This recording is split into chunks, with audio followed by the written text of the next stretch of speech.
breaking this morning. Crews have just put out a fire at a furniture store in Southwest Atlanta. Atlanta News First Blake Devine is live now on the scene. Blake, what can you tell us?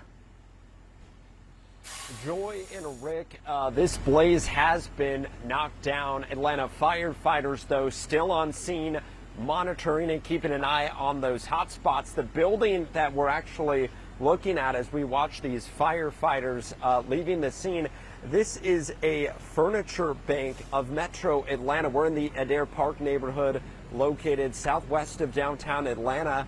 The building that burned is a nonprofit aimed at aiding those in need by providing them with free furniture.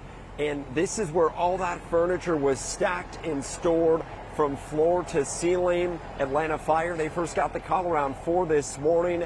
When they got inside, they did their best to remove as much furniture as possible, searching for the source of the fire. Eventually, they were able to attack it from several different sides. The good news, no one was injured, although the damage to the furniture and the items inside could be quite significant.